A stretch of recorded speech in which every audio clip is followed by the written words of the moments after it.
নমস্কার বন্ধুরা, সম্পাস রান্নাঘরে আপনাদের সকলকে স্বাগত। আজ আবার একটা রেসিপি নিয়ে আপনাদের কাছে চলে এলাম। আজকে আমি আপনাদেরকে পেঁয়াজকলি দিয়ে ট্যাংরা মাছের রেসিপি বানিয়ে দেখাবো। শীতের এই পেঁয়াজকলি থাকতে থাকতে একবার এই পেঁয়াজকলি দিয়ে ট্যাংরা মাছের রেসিপিটা গরম ভাতের সাথে খেয়ে দেখুন, খেতে কিন্তু দারুণ সুস্বাদু হয়। রেসিপিটা একবার হলেও ট্রাই করে দেখবেন। তাই ভিডিওটা স্কিপ না করে পুরো রেসিপিটা দেখার অনুরোধ রইল। রেসিপিটা ভালো লাগলে আমাকে কমেন্ট বক্সে কমেন্ট করে জানাবেন। ভালো লাগলে লাইক বাটনটাও প্রেস করে দেবেন, আর আপনাদের বন্ধুদের মধ্যে আমার ভিডিওটাকে শেয়ার করে দেবেন। আর আমার নতুন বন্ধুদের কাছে অনুরোধ, আমার চ্যানেলটাকে সাবস্ক্রাইব করে পাশে থাকবেন। আর আমার চ্যানেলে নতুন নতুন রেসিপি দেখার জন্য পাশে থাকা ছোট্ট বেল আইকনটাও প্রেস করে দেবেন। চলুন আর কথা না বাড়িয়ে কীভাবে আজকে পেঁয়াজকলি দিয়ে ট্যাংরা মাছের এই রেসিপিটা বানাবেন, রেসিপিটা দেখে নেওয়া যাক। পেঁয়াজকলি দিয়ে ট্যাংরা মাছের রেসিপির জন্য আমি বাজার থেকে 250 গ্রাম পুকুরের ছোট্ট ট্যাংরা নিয়েছি। এই ট্যাংরা মাছগুলো খেতে খুব ভালো হয়। মাছগুলোকে কেটে বেছে ভালো করে ধুয়ে নিয়েছি। এবার এই মাছের মধ্যে লবণ হলুদ গুঁড়ো খুব ভালো করে মাখিয়ে রাখছি।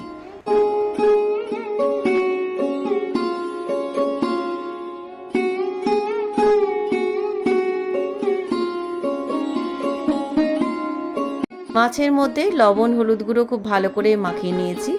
এবার এই মাছের পাত্রটাকে সাইডে রেখে দিই। এবার আমি কিছু সবজি কেটে নেব। কী কী সবজি নিয়েছি চলুন দেখে নিই। নিলাম এখানে 4টে মিডিয়াম সাইজের আলু, 3টে মিডিয়াম সাইজের পেঁয়াজ, আর নিলাম 1 আঁটি পেঁয়াজ কলি, আর নিচ্ছি 2টো টমেটো, আর নিলাম 5-6টা কাঁচা লঙ্কা। এবার এই সমস্ত সবজিগুলোকে কেটে নিয়ে আপনাদের কাছে ফিরে আসছি। সমস্ত সবজিগুলো কাটা হয়ে গেছে আর আমি ভালো করে ধুয়েও নিয়েছি। টমেটোগুলোকে পাতলা পাতলা করে কেটে নিয়েছি, পেঁয়াজটাকেও পাতলা পাতলা করে কেটে নিয়েছি, কাঁচা লঙ্কাগুলোকে চিড়ে রেখেছি, আর আলুগুলোকে এভাবে লম্বা লম্বা করে কেটে নিয়েছি, আর পেঁয়াজ কলিগুলোকে লম্বা লম্বা করে কেটে নিয়েছি।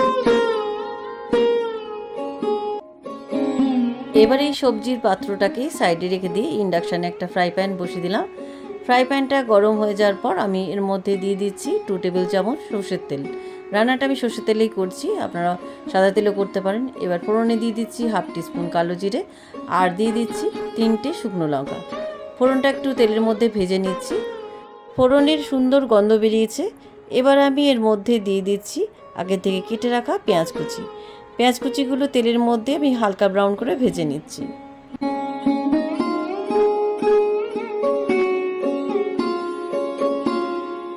পেঁয়াজ কুচিগুলো তেলের মধ্যে হালকা ভেজে নেওয়ার পর আমি এর মধ্যে দিয়ে দিচ্ছি চেরা কাঁচা লঙ্কা। কাঁচা লঙ্কাগুলো পেঁয়াজ কুচির মধ্যে আমি 1 মিনিট ভেজে নিচ্ছি।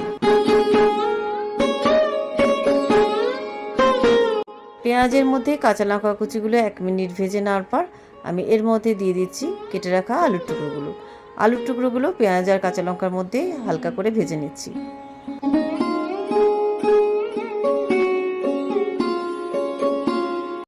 আলুর টুকরোগুলো হালকা ভেজে নেওয়ার পর আমি এর মধ্যে দিয়ে দিচ্ছি আগে থেকে কেটে রাখা টমেটো কুচি। টমেটো কুচিগুলো আলুর মধ্যে আরও 2-3 মিনিট ভেজে নিচ্ছি।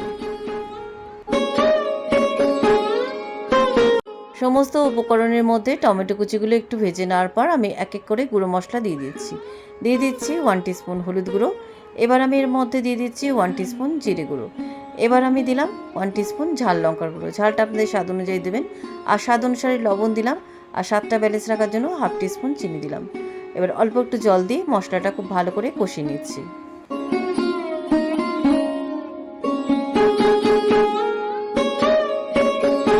সমস্ত উপকরণের মধ্যে মশলাগুলো খুব ভালো করে কষিয়ে নিয়েছি। দেখুন টমেটোগুলোও নরম হয়ে গেছে।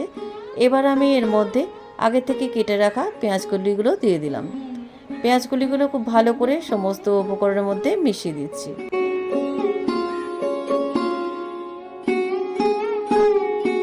সমস্ত উপকরণের মধ্যে পেঁয়াজকলিগুলো ভালো করে মিশিয়ে দেওয়ার পর আমি এর মধ্যে 1.5 বাটি জল দিয়ে দিলাম। আমি ছোটো বাটির 1.5 বাটি জল দিলাম।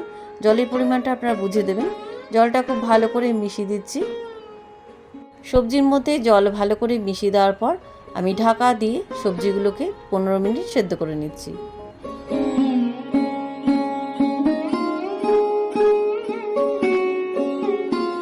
পনেরো মিনিট পরে ঢাকনাটা খুলে নিলাম। দেখি সবজিগুলো সেদ্ধ হয়েছে কিনা। সবজিগুলো একদম সুসেদ্ধ হয়ে গেছে, আলুগুলো সেদ্ধ হয়ে গেছে। এবার আমি এর মধ্যে আগে থেকে কেটে বেছে ধুয়ে লবণ হলুদ মাখানো ট্যাংরা মাছগুলো এর মধ্যে দিয়ে দিচ্ছি। আমি এখানে ট্যাংরা মাছগুলো কাঁচা দিচ্ছি, আপনারা তেলে হালকা সাঁতলেও দিতে পারেন।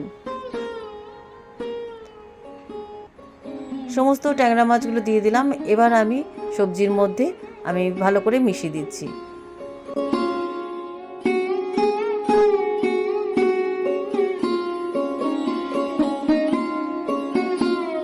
সমস্ত সবজির মধ্যে ট্যাংরা মাছগুলো ভালো করে মিশিয়ে দিলাম। এবার ঢাকা দিয়ে 5 মিনিট মাছগুলোকে সেদ্ধ করে নিচ্ছি। 5 মিনিট বাদে ঢাকনাটা খুলে নিলাম। মাছগুলো সুসেদ্ধ হয়ে গেছে। এবার আলতো হাতে সবজির মধ্যে মাছগুলো নাড়াচাড়া করে দিচ্ছি যাতে মাছগুলো ভেঙে না যায়।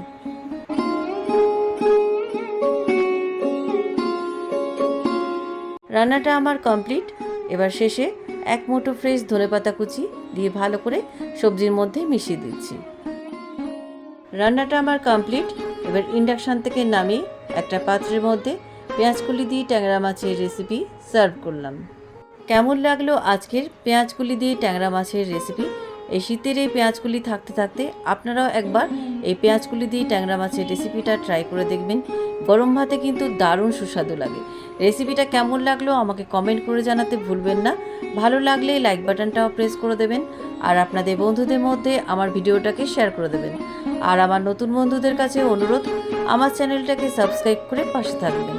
আর আমার চ্যানেলে নতুন নতুন রেসিপি দেখার জন্য পাশে থাকা ছোট্ট বেল আইকনটাও প্রেস করে দেবেন। আজ তাহলে চলি, আবার একটা নতুন দিনে নতুন রেসিপি নিয়ে আপনাদের কাছে চলে আসব। সবাই ভালো থাকবেন, সুস্থ থাকবেন। ধন্যবাদ।